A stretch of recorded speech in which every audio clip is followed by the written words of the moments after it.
Selamat datang kembali kawan-kawan dari dunia lain. Apa kabarnya semuanya? Ya, semoga semuanya sehat-sehat ya. Mati dan kematian. Hal yang pasti terjadi ke semua orang yang pernah hidup di dunia. Tapi bagaimana orang mempersiapkan diri dari kematian? Itulah yang menjadi poin-poin saat kita hidup. Ada satu keajaiban ya, nggak semua orang mati kemudian pergi begitu saja. Ada beberapa orang yang memang ditakdirkan mengalami kematian, lalu mampu mengalami kehidupan lagi dengan hal-hal baru, dengan poin-poin pandangan yang baru.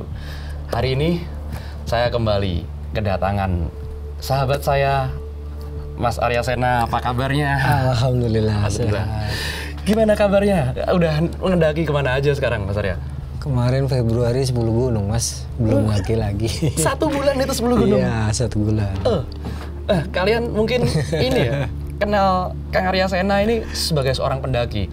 Tapi kalau di channel Kisah Dunia Lain ini, beliau ceritanya tentang insight-insight yang lain. Tentang kehidupan-kehidupan yang asik. Ini ada satu cerita ya Mas Arya.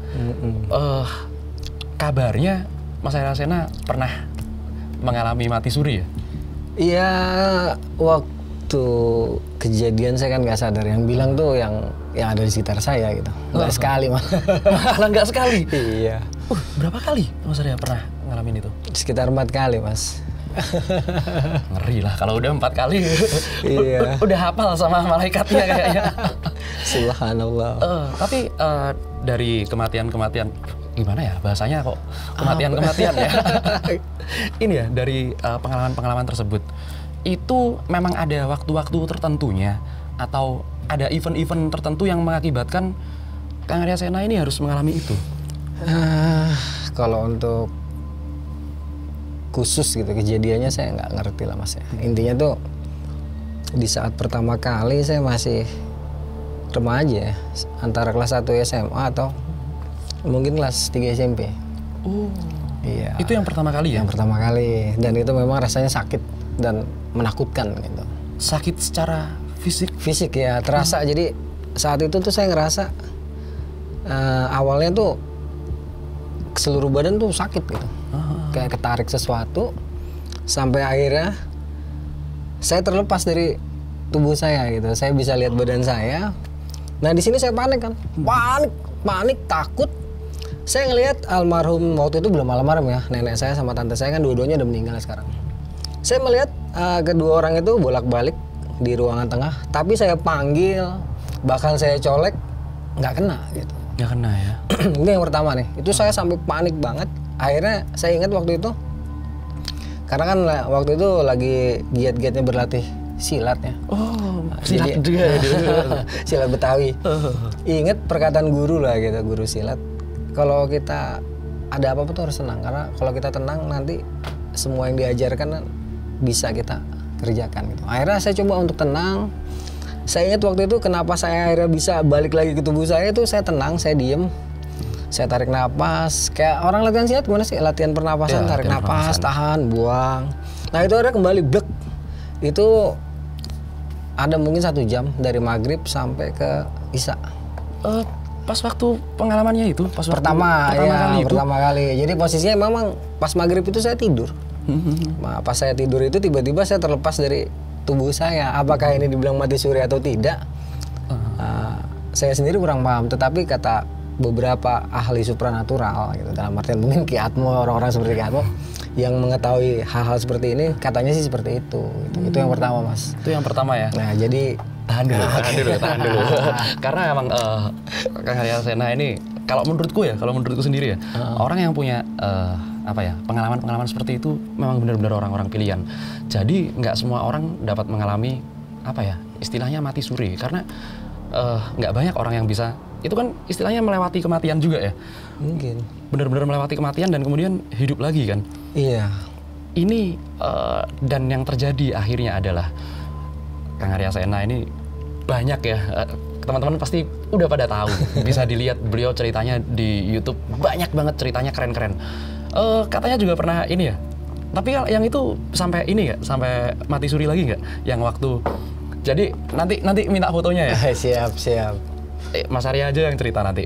Pokoknya ada sebuah pohon keramat tuh. Iya. Ceritanya gimana tuh? Ini spesial ini itu orang. sih nggak mati suri itu nggak. Jadi ada di satu gunung ya. Sebelum kita masuk ke ceritanya yang mati suri terakhir ya, kita cerita yang ini dulu. Keren ini soalnya. Ini di daerah Gunung Lawu. Gunung Lawu. Tapi saya nggak bisa sebut daerahnya. Adalah sebuah pohon yang dikeramatkan. Pada saat itu saya mendaki berdua dengan rekan saya. Si Ridwan? Bukan, ada cewek. Sebut aja namanya Rose gitu ya. Asik. Nah, saya lagi naik sama si Rose ini. Kebetulan itu kita naik selepas maghrib kan. Naik lepas maghrib, jalan. Jadi sampai area pohon mati ini, pohon yang dikeramatkan ini sekitar jam 9 malam lah ya. Karena saya waktu itu baru turun dari Gunung Binaya, sambung ke Lawu.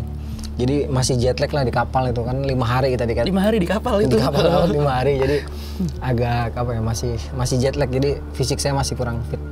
Sampai pos 2 saya istirahat. Awal-awal sih nggak masalah mas, saya lagi bakar-bakaran istirahat.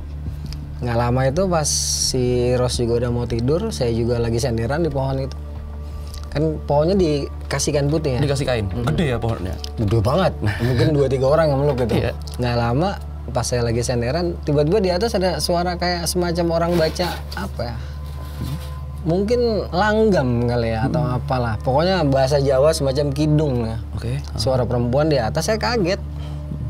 Saya lihat ke atas, ini kayaknya udah bukan mata biasa lagi yang lihat gitu kan. Hanya saja sepertinya mata gitu kan. Begitu saya lihat, loh kok ada perempuan gitu. Dan ketika perempuan itu kelihatan, terus di depan saya tuh rame banget mas. Pindah alam ya langsung. Iya kayaknya gitu ya, langsung itu rame, orang-orang pakai lurik Jawa, blangkon, ada yang nggak pakai baju tapi pakai celana aja, itu rame. Saya agak kaget loh, ini ada apa? Saya bilang kayak gitu kan. Karena saya kesel, mereka kan berisik gininya. Saya bilang, lu berisik amat pada di sini gitu kan. Akhirnya saya bilang tuh, waktu itu saya ngomong baik-baik, udah jangan pada berisik deh, gue mau istirahat gitu. Tapi ternyata masih berisik juga. Nah kebetulan waktu itu saya pengen pup gitu, pengen pipis. Ya udah sekalian saya pup aja di tempat itu gitu. Sekalian di pohon itu ya. Sekalian di pohon itu. Saya bilang, "Oh, lu gangguin gue, ya udah lu gua gangguin lagi deh." Sekalian. Saya gali lubang di situ, saya pipisin. Besok paginya rubuh. Rubuh pohonnya? Iya, rubuh. Itu pohon diritualin orang segala macam ya padahal di situ? Iya, diritualin orang. Karena waktu itu juga kan kalau kondisi kayak gini kadang saya nggak sadar mas, kayak gimana ya. Saya nggak kesurupan, nggak apa, cuman kadang-kadang gerakan tubuh saya atau apa di luar kendali saya gitu. Dalam artian kesadaran full, tapi kadang-kadang apa ya bergerak nggak bisa inilah. Gak ada yang nggak sesuai keinginan sendiri. Betul, ya? Antara hati sama pikiran tuh kadang-kadang beda. Gue nggak pengen begini tapi kejadiannya begini gitu di gunung kesini. Ada yang mau cobain nggak? Mau cobain kencingin pohon-pohon keramat nggak? Nah itu ya, jadi jangan ditiru. Sekali lagi ini jangan ditiru. Kalian jangan tiru yang seperti ini. Ini karena bukan buat semua orang. Ini cuman buat orang-orang yang udah biasa, bukannya apa ya, udah biasa aja ya seperti itu. Iya. Sampai pohonnya rubuh. Kembali lagi, saya mau dengar ceritanya Kang Arya Sena saat yang terakhir kali mengalami mati suri. Itu sebenarnya bener yang tadi kita cerita di balik layar ya. Kalau mati suri kan kita kan sebenarnya nggak sadar ya kalau kita mati. Betul. Yang tahu kan orang-orang yang di sekitar kita. Yang di sekitar kita. Mereka yang cerita gitu. Yang terakhir Kang Arya. Itu di mana kemarin? Itu di Gunung Argopuro. Gunung Argopuro. Oke, kalian pasti penasaran kan sama ceritanya. Langsung saja kita simak ceritanya Kang Arya Sena saat mati suri di Gunung Argopuro. Jadi pada waktu itu saya naik Gunung Argopuro 2 kali. Yang pertama liputan Misteri Dunia Trans 7. Yang kedua baru sampai rumah saya bawa tamu untuk naik ke Argopuro lagi. Beruntut ya. Jadi pertama tuh 14 hari saya pakai sepeda motor Jakarta Probolinggo, pulang ke Jakarta, baru mati istirahat 10 jam di Jakarta udah dijemput. Cuman kita pakai mobil pribadi, berangkat lagi ke Probolinggo. Nah, ya masa-masa perjalanan di awal tuh nggak ada apa-apa lah mas ya. Lancar, sampailah kita ke Argopuro nih, ke mana namanya, Desa Bremi. Bremi. Nah, di Bremi itu kita istirahat, urus-urus lagi. Siapa namanya? Cak Ipin tuh sampai kaget loh, sampean balik lagi mas gitu kan. Cak Ipin di bawah kaget, apal sampai. Iya nih ada kerjaan biasa. Intinya tuh lancar lah ya. Nah, di hari pertama saya melakukan pendakian itu, saya nginep semalam di jalur, terus saya nginep semalam di di Taman Hidup, itu aman-aman aja. Selesai itu besoknya kita lanjutkan lagi menuju ke Cemoro Bintang. Itu berjalan seharian juga aman mas, nggak ada apa-apa. Nah di Cemoro Bintang ini kita nginep semalam, besok kita lanjutkan lagi perjalanan. Sama masih nggak ada apa-apa. Begitu saya naik Cemoro Bintang, turun ke bawah. Nah di sini kan ada dua jalur mas ya. Satu jalur lama, satu jalur baru. Nah saya kasih opsi nih tamu saya, mau pakai jalur lama atau jalur baru. Ditanya nih sama tamu, jalur lama gimana, jalur baru gimana? Kalau jalur lama seharian kita turun sampai ke Cisentor. Kalau jalur baru seharian kita naik sampai ke ini Cemoro Lonceng atau Sabana Lonceng gitu kan. Akhirnya tamu saya bilang pakai jalur lama aja dah. Tapi posisi saya tuh waktu itu jalan udah kira-kira 15 menit di jalur baru. Ya udah, saya potong punggungan, saya bilang kayak gitu. Gue cek dulu jalurnya masih bagus nggak. Udah tuh saya ambil potong kompas lah ya. Karena saya kan ngerti ini punggungan jalur saya paham gitu. Jadi saya nurunin lembah, turun kira-kira 15 menit sampai jalur lama. Saya cek jalur lama ternyata masih bagus. Kan memang udah nggak dilalui orang kecuali marinir gitu kan. Iya. Pelatihan itu. Nah, saya balik lagi ke lokasi. Saya bilang udah jalur bagus yuk. Kita mau motong jalur gua tadi atau balik lagi ke atas. Udah bang ikutin jalur aja. Sekali-kali buka jalur. Sebenarnya saya agak nggak enak nih. Agak nggak enak hati. Tapi ya udahlah karena mereka belum pernah buka jalur. Sebenarnya kan SOP-nya kalau kita buka jalur tuh nggak boleh bawa barang. Nggak boleh bawa barang. Kalau kita mapras itu. Tapi ini karena memang saya pikir jalurnya tadi udah ada, saya udah buka kan sebelumnya, udahlah ikutin. Nah, turunlah saya. Di awal-awal nggak apa-apa, mas. Begitu sampai tengah-tengah, si Ridwan ke kanan, sampai terperosok ke dasar lembah. Saya agak kaget loh. Tinggi itu ya? Enggak, paling-paling 5 meteran lah. Tinggi. tinggi. Pendek kalau buat kita. Terus saya tanya sama Ridwan, Wan lu ngapain ke lembah? Saya bilang kayak gitu lah. Tadi kan kita lewat sini su. Kagak, tadi kita lewat kanan, lewat kiri. Saya bilang gitu. Lu salah naik. Si Ridwan nggak bisa naik, kan beban berat ya. Akhirnya saya turun tuh.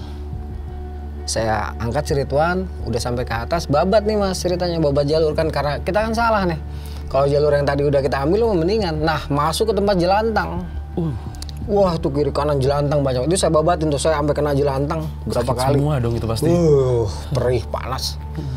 Nah di sini pas lagi ngebabat ini tiba-tiba saya ngerasa pusing mual gitu kan. Terus saya ngomong sama Ridwan, Wan, gua mual banget nih. Posisi lagi ngerokok, langsung rokoknya saya matiin tuh baranya. Karena kan alang-alang nih mas, ngeri saya. Terus saya duduk, Wan lu buka jalur deh, lu ambil ke kiri terus nih sampai ketemu punggungan yang sebelah sana tuh. Itu jalur kita. Nah, si Ridwan babat lama banget mas. Akhirnya saya nggak sabar kan, ini anak agak kelar-kelar gitu. Akhirnya saya papras tuh, semuanya selesai lewatin hutan daerah Jelantang, turun kita ketemu sarang babi. Nah di sini hati saya nggak enak. Saya bilang kok makin keringet dingin tuh makin nggak enak gitu kan.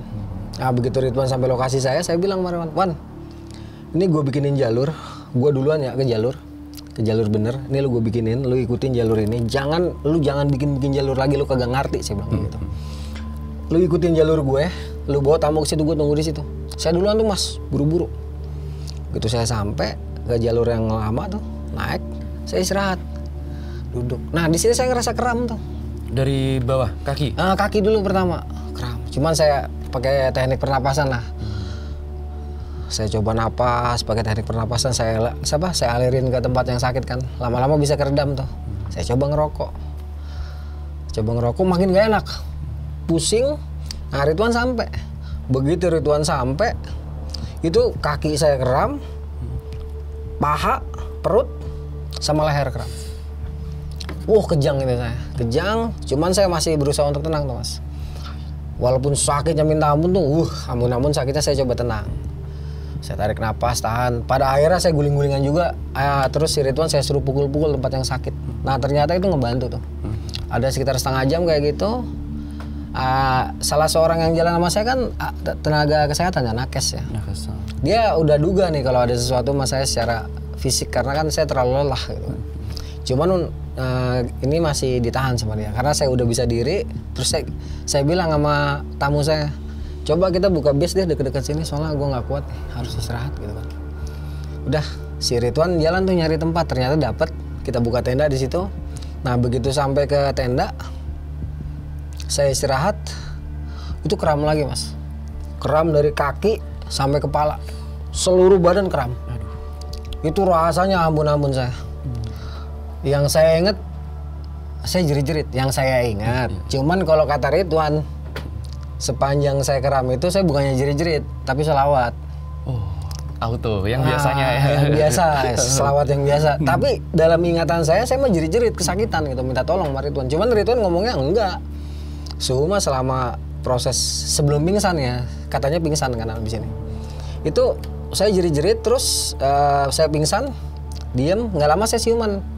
Siuman saya sakit perut tuh. Saya paksain, walaupun bagaimana juga, saya paksain akhirnya saya buang hajat. Badan enakan. Agak enteng ya? Agak enteng. Cuman rasa sakit di sini nih, di jantung mas. Itu jadi dada saya kayak dijepit gitu. Ini rongga dada ini kayak dijepit, sakit banget. Nah, yang saya ingat ini saya cuman duduk sila.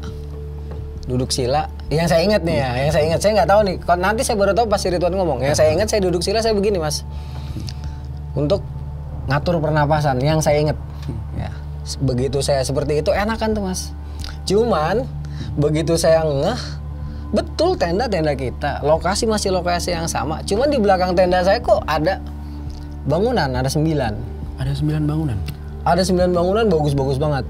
Itu serba kaca, serba kristal. Dan teknologinya, ini manusia kalah. Canggih bener ya. Wah, di situ. Semua serba touchscreen. Pintu aja touchscreen kebukanya. Pokoknya serba terbang lah, kendaraannya terbang. Cuman ada 9 rumah. Saya nengok ini tenda kita atau anak-anak gitu kan. Sebelah sini tapi ada 9 rumah gitu. Terus saya masuk ke situ dong, karena udah nggak terasa sakit ya. Udah saya masuk ke situ, saya nikmatin tuh mas, alam ini kok saya inget hanya ada 2 warna, putih sama biru. Di itu ya, di tempat itu iya. Jadi warnanya itu cuma ada 2. Tempat enak banget, birunya tuh biru bagus sama putih gitu kecampur kan. Pohon-pohonannya juga kayak biru-biru gitu, lucu lah. Nah di situ saya seneng tuh nonton apa ya, semacam monitor gede bagus. Entah apa.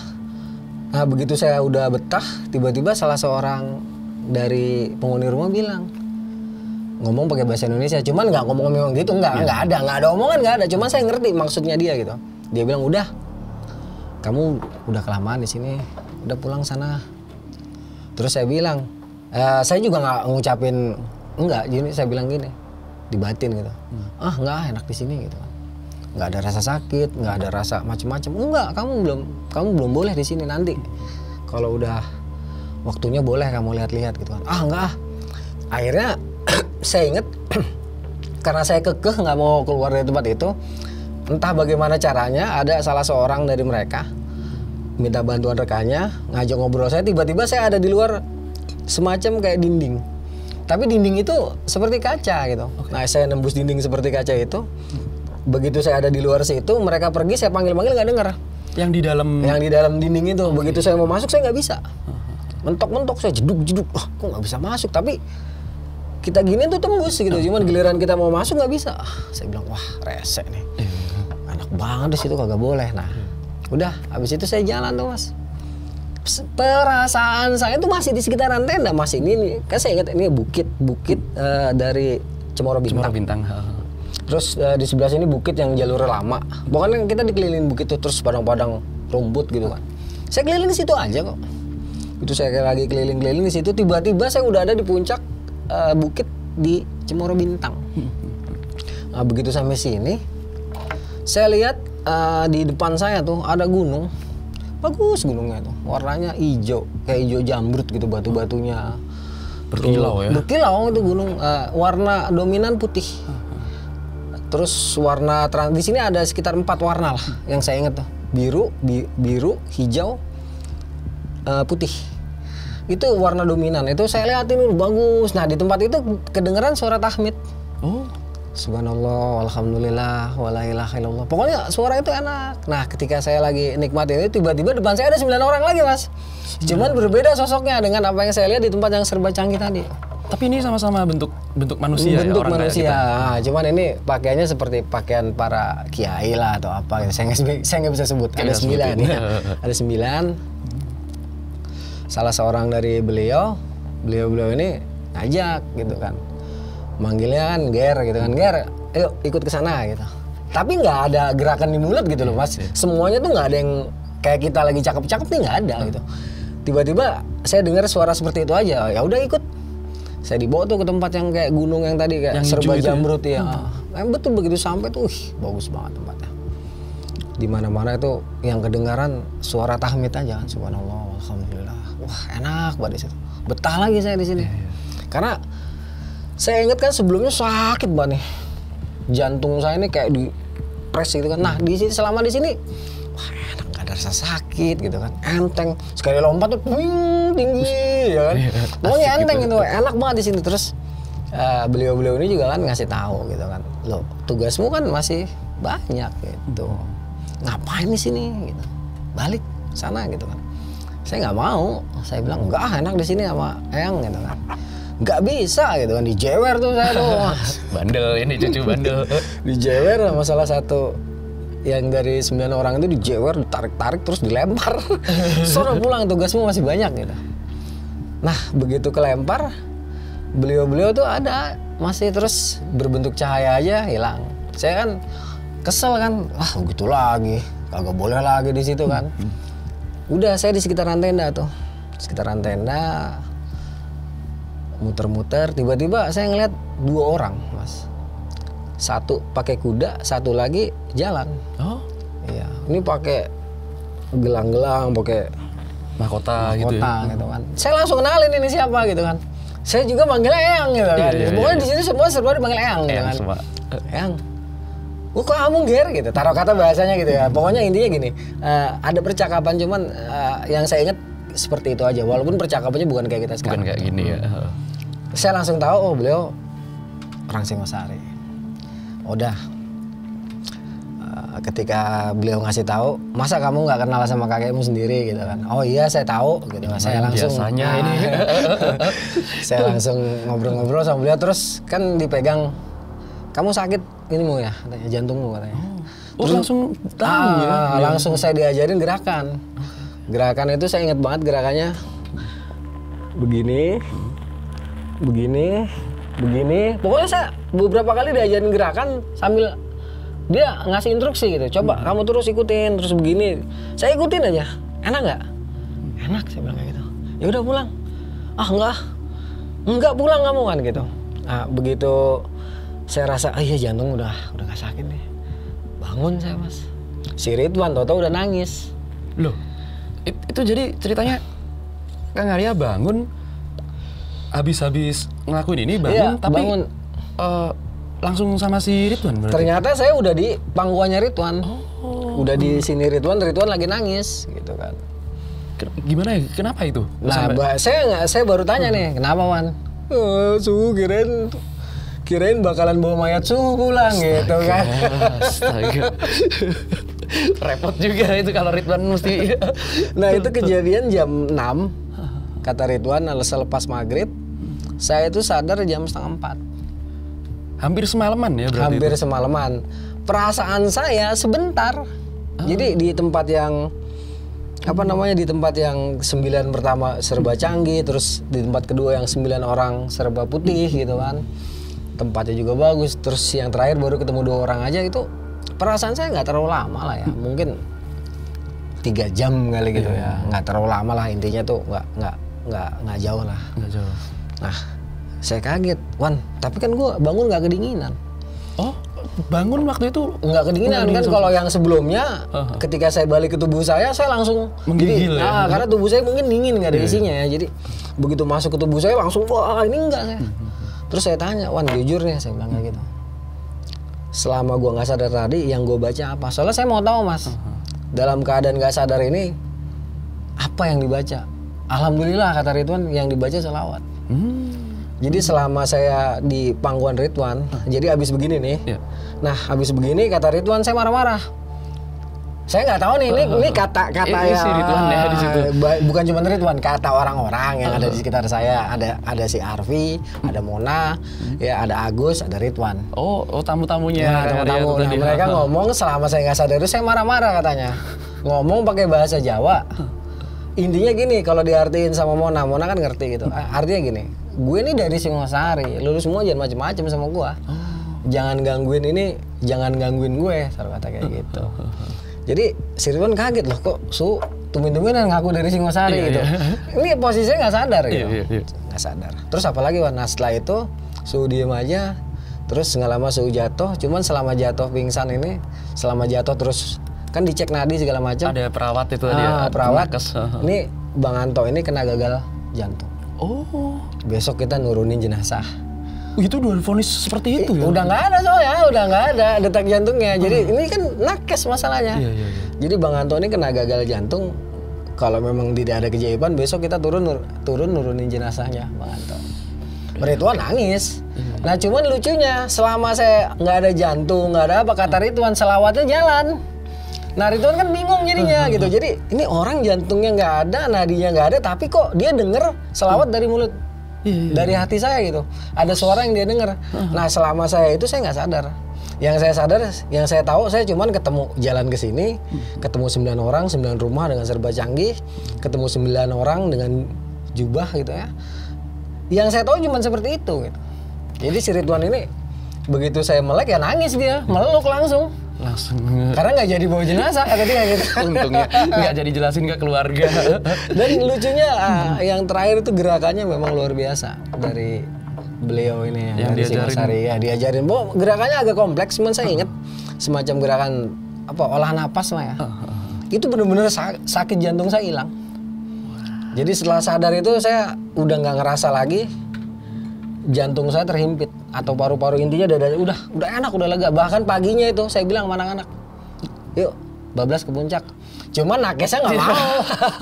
Ya, itu apa namanya, Kang Arya waktu itu begitu bangun ya, sadar ya, itu nggak ngerasa sama sekali. Kan biasa kedinginan tuh. Iya. Enggak, ini sakit segala macam. Enggak ada. Bener-bener ajaran yang gerakan waktu. So inget tuh beliau tuh mahkotanya, saya inget bentuk mahkotanya. Kalau mungkin Ki Atmo bisa ngelihat pakai sisi lain gitu, itu betul jelas. Itu sebenarnya biasa kita omongin di balik layar, tapi itu gerakan itu bener-bener. Jadi saya dilus-lus suruh pulang gitu, udah. Jadi bener-bener nggak ngerasa apa-apa pas siuman itu. Bahkan saya rasanya udah fit dan siap untuk mendaki lagi. Cuman tim saya yang lain nggak mau karena mereka tahu semalaman itu saya nggak ada nafas, nggak ada jantung. Cuman Ridwan aja yang bisa denger suara salawat dari mulut saya. Katanya Ridwan, kan saya nggak tahu ini katanya Ridwan. Yang saya tahu cuman itu aja. Gitu. Cerita di timnya yang lain, yang tamu-tamunya Kang Arya itu panik dong pasti mereka. Kalau yang karena mereka ini udah dewasa semua nggak panik sih. Cuman gimana besok ngomong ke istrinya, Bang Arya udah gitu doang udah. Dan mereka udah bener-bener confirm ya, udah bener-bener sadar kalau Kang Arya ini udah nggak ada. Iya. Jadi udah besok manggil tim SAR nurunin jenazah gitu udah. Cuman si Ridwan nggak percaya karena kok masih denger suara selawat dari diri saya, entah dari mulut, entah dari apa, pokoknya Suhu masih selawatan masalah. Makanya Ridwan nggak percaya kalau Suhu udah nggak ada gitu. Ya mana gua tahu kan, gua taunya begitu kan gitu. Keren. Nah, kalian pasti udah penasaran apa sih yang terjadi sebenarnya saat Kang Arya Sena mengalami mati suri. Jadi ada beberapa nih Kang Arya, saya mau ada beberapa pertanyaan. Yang paling penting nih pertama kalinya, yang pakai pakaian seperti jubah-jubah itulah ya, tokoh-tokoh agama ya, 9 orang itu. Ini kita nggak sebut lah ya, tapi clue aja buat kalian. Kalian sebutin di kolom komentar lah. Sama nggak sih kayak yang digambarkan di lukisan-lukisan, kalender-kalender yang dijual tempat ziarah itu? Ada yang sama. Ada yang sama ya? Ada tapi nggak semua. Nggak semuanya ya? Ada satu sosok yang justru jauh berbeda kalau digambarkan dengan lukisan. Galak kelihatan. Kelihatannya galak tapi sebenarnya paling sakti. Itu kakek kita. Kakek kita itu. Gambarannya sedikit berbeda dengan beliau ini. Kalau ini kurang ganteng kalau saya bilang. Kalau aslinya lebih tinggi dan lebih ganteng. Luar biasa ya memang. Waduh. Ini Kang Arya, apa namanya? Saat mereka berinteraksi sama Kang Arya Sena, apa ya yang ditonjolkan sama mereka itu, apakah memang sisi-sisi apa ya, ya kalau orang bilang sih alim ya, alim, halus, atau memang seperti biasa, atau mereka sharing sesuatu sama Kang Arya? Yang saya ingat sih biasa aja ya, dalam artian ada yang memang galak, ya sebutnya Sunan Kudus kali ya. Sebut aja ya. Galak memang, tegas banget. Kalau kakek kita kelihatannya aja galak tapi lembut gitu sebenarnya. Intinya gini, ada tugas setiap manusia gitu ya. Cuman kebetulan saya kan hidup di zaman sekarang. Iya. Jadi kalau kamu mungkin berbicara di corong masjid nggak cocok. Kamu bukan orang alim, bisa dibilang kamu urakan gitu ya. Coba kamu gunakan media yang memang sesuai dengan kamu gitu. Nggak usah berjubah seperti kita, nggak usah pakai sorban, nggak usah. Tapi inti dari tugas yang diemban ini sampai gitu. Betul. Mengenal junjungan kita bukan hanya di mulut, bukan hanya di pikiran, gitu, tetapi pada hakikat yang sesungguhnya. Intinya sih pengajarannya seperti itulah, ya, dengan media yang ada, dengan zaman yang sekarang ini, gitu. Coba gunakan. Yang penting orang tuh ngerti bahwa yang selama ini didawamkan dalam salawat, dalam bacaan itu bukan sekedar bacaan. Bukan sekedar bacaan ya. Iya, bukan sekedar untuk dipuji-puji, tidak gitu. Tapi semampunya aja. Ya, ridho dengan yang Allah berikan kepada kita. Coba sebarkan aja semampu kita. Intinya gitulah ya. Panjang lebar sebenarnya. Itulah dia. Jadi apa namanya? Kalau kita punya media seperti ini ya, makanya Kang Arya itu aku salutnya setiap di cerita macam-macam lah ya. Ada yang ceritanya horor, ngeri segala macam. Tapi saat mengatasi keadaan-keadaan seperti itu pasti dengan sholawat. Iya, sholawat. Ini jadi di sini kadang-kadang ini adalah sisi lain yang perlu digali. Tapi kan kita masih banyak penasaran nih sama apa namanya pengalamannya beliau ini. Yang tadi Kang Arya, apa ya? Yang rumah-rumah kristal itu tadi, itu juga 9 orang ya di situ. 9 orang 9 juga. rumah juga. 9 rumah. Saya curiga sih beliau juga nih, cuman generasi ini kan yang lain kayaknya.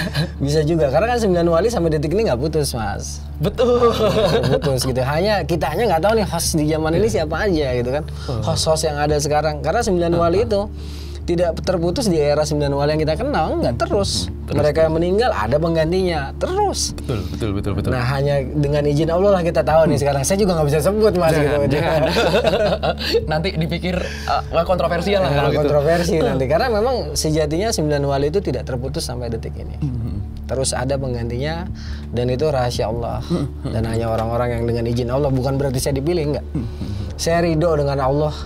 Ya, dengan apa yang Allah berikan kepada saya ridho. Terserah Allah aja mau diapain saya nih. Diatur gimana? Terserah ya udah gitu aja udah. Banyak keajaiban di balik layar ya, Bang. Jadi gini, apa namanya? Ini buat pengetahuan kalian juga ya, buat pengetahuan kalian juga. Kalau yang disebut 9 wali di Indonesia, bukan di Indonesia sebenarnya, itu spesifiknya adalah di Tanah Jawa ya. Tanah Jawa ya. Spesifiknya di Tanah Jawa itu di era-era sebelum Mataram pun, era peralihan segala macam, itu ada 4 generasi yang tertulis dan tercatat. Kalau sekarang memang masih ada ya. Masih terus, Mas, cuman kita nggak tahu. Karena kan kalau ngaku bahaya. Gitu. Cuman kalau host itu bisa host di tiap zaman kita dengan izin Allah, oh, ini hostnya kelihatan lah dari ditunjukin ya nanti ya. Dengan izin Allah ditunjukkan. Gitu. Terus ada lagi Kang Arya, ini kan mendaki sebuah gunung yang ngeri kali ini, legendaris ini, Argopuro ya. Dewi Rengganis. Yang di situ Dewi Rengganis, yang di sini ya, ngeri itu. Nah, kalian pasti sangat-sangat penasaran tentang, tapi boleh nggak Mas nanti kita bahas tentang pendakian secara global dan cerita-cerita Kang Arya Sena yang lain-lain ya. Silakan aja. Kita bakal bahas sama teman kita juga, dia pendaki-pendaki juga. Oh siap. Namanya Kang Akri. Bang Akri? Oh siap. itu nanti kita juga bakalan bahas sama dia. Kalau untuk Gunung Argopuro sendiri yang Kang Arya Sena udah belasan kali ya? Wah, baru 7 kali. Iya, 7 kali. Itu kesannya apa kalau buat Gunung Argopuro itu, Kang Arya? Dia terjauh di Jawa, Mas. Terjauh. Kalau lama ya? Secara trek ya, terjauh. Kalau pemandangan tuh luar biasa. Terus juga banyak peninggalan purbakala di situ. Juga peninggalan kolonial. Ya. Di situ ada objek bekas lapangan terbang. Helikopter itu ya? Bukan, lapangan terbang. Lapangan terbangnya? Cikasur. Nggak tahu bikinan siapa. Pokoknya objek itu memang ada bekas bangunannya. Terus di puncaknya juga ada bekas-bekas candi dari kerajaan Dewi Rengganis. Iya. Itu kan katanya dulu napak tilasan ya? Argopuro, terus apa namanya? Lumajang turun. Iya, katanya sih begitu dalam ceritanya. Iya. Penapak tilasan, kemudian kenapa kok sampai orang-orang Eropa lah ya ini jelas yang masuk ke Indonesia itu Inggris, Portugal, Belanda. Malah lebih tahu dulu. Iya, lebih tahu duluan. Iya. Lagi-lagi kalau mereka yang dicari biasanya kan faktor ekonomi ya. Betul, siapa tahu ada timbunan harta karun. Iya. Timbunan harta karun sama ini Kang Arya. Kalau kita lewat Bremi, terus apa namanya dekat Sabananya itu kan ada. Waduh, ini ntar diserbu orang lagi. Enggak, jangan. Pokoknya ada urat hitam itu, waduh. Emas juga. Disebut juga. Itu sekarang masih apa namanya? Banyak orang mulai masuk ya, Kang Arya? Ya ada yang berapa coba tapi katanya ngalamin kejadian non logis lah ya. Mencoba untuk ke sana. Saya dengar sih beberapa orang cerita. Akhirnya mereka malah nggak dapet tuh. Malah nggak dapet ya? Malah nggak dapet, malah muter-muter aja katanya. Seru nih kalau kita kapan-kapan kita cerita tentang ini ya. Siap, apa namanya? siap. Di beberapa tempat, di beberapa situs yang ternyata ada kandungan emas, tapi ternyata, nggak bisa diambil sembarangan nih. Nggak bisa ya, ada. Soalnya kalau mereka kan nggak sengaja. Ada yang memang sengaja ritual, ada yang nggak sengaja lah. Ada beberapa orang yang ngobrol sama saya, orang dari Baderan, bilang memang emasnya gede-gede gitu. Nugget, bongkar gitu. Tapi ya nggak bisa diambil kalau masih mau hidup gitu. Kalian pasti penasaran kan sama cerita-cerita Kang Arya Sena. Kita masih punya banyak cerita sama beliau. Wah, cerita kita di balik layar tuh sebenarnya banyak ya. Cuman kadang-kadang mau diangkat gini nih, takutnya gimana ya Kang Arya? Iya, banyak yang dirahasiakan memang karena ya gimana, sebenarnya tadi aja tolong di skip tuh. Iya. Yang bagian ini yang di skip Sunan Kudus. Itu nggak apa-apa lah. Nanti palingan disensor tipis-tipis.